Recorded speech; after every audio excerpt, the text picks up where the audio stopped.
Добрый день, друзья! Меня зовут Неля, и вы на канале Готовить просто. Сегодня предлагаю приготовить вместе со мной очень вкусные пирожки с капустой. Тесто по этому рецепту получается воздушным, мягким, пирожки буквально тают во рту. Кроме того, этот рецепт настолько вкусный, что съешь один пирожок и рука уже тянется за следующим.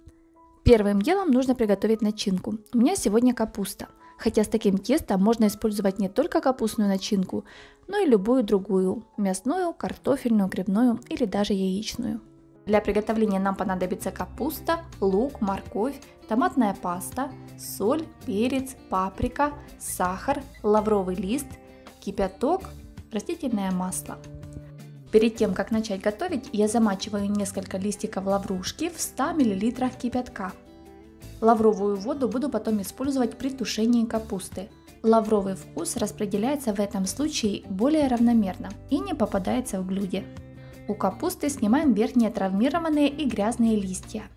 Разрезаем качан пополам, затем на четвертинки.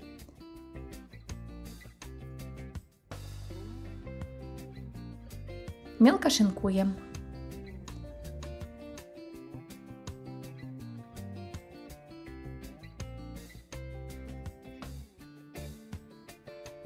Лук нарезаем мелким кубиком. Морковь натереть на крупной терке. В сковороду наливаем растительное масло, добавляем лук и пассируем до прозрачности и мягкости. Затем добавляем морковь. Как только морковь обжарится, добавляем томатную пасту и обжариваем ее до оранжевого цвета.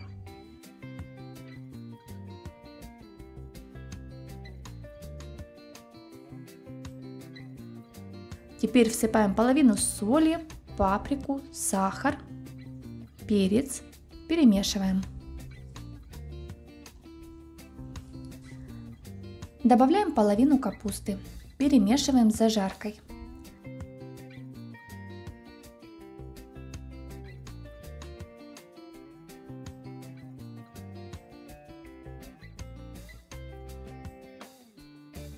Теперь еще немного капусты, накрываем крышкой и тушим на умеренном огне 5 минут. Таким образом капуста станет мягче и уменьшится в объеме, и освободится место для еще одной порции нашинкованной капусты. Перемешиваем.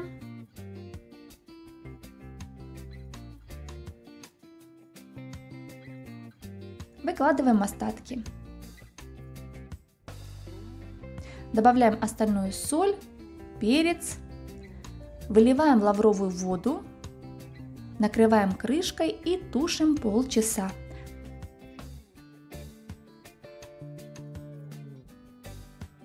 Каждые 3-4 минуты помешиваем наше блюдо.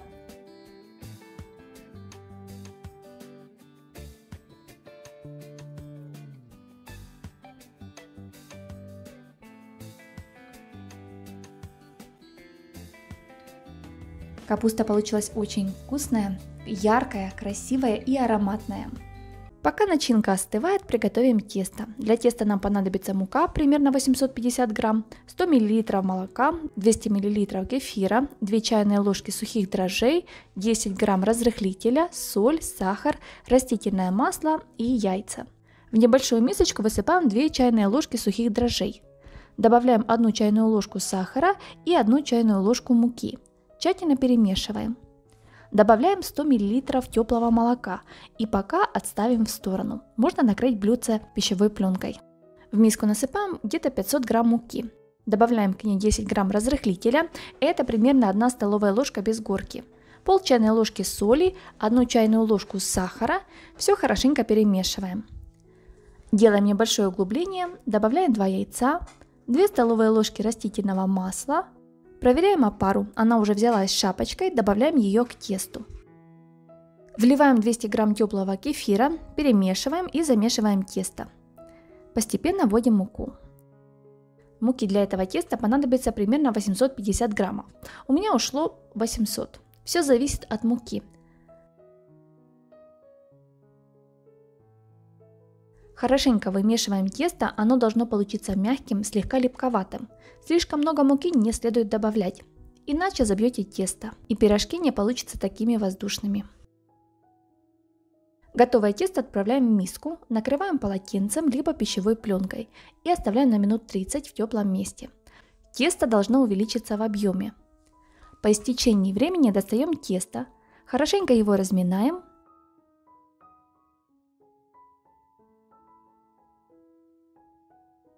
и делим на 4 равные части. Каждую часть подкатываем в шар. Накрываем пищевой пленкой либо полотенцем, чтобы тесто не заветрилось. Берем по одному шарику и раскатываем в не очень тонкий пласт. Вот такая примерно должна быть толщина раскатанного теста. Теперь стаканом либо чашкой выдавливаем круги.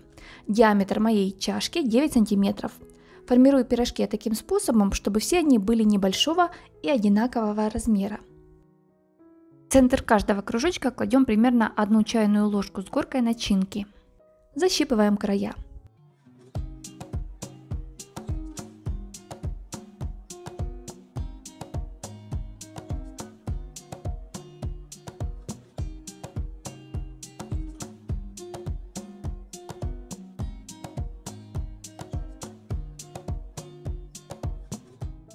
Складываем на полотенце либо рабочую поверхность, присыпанную мукой.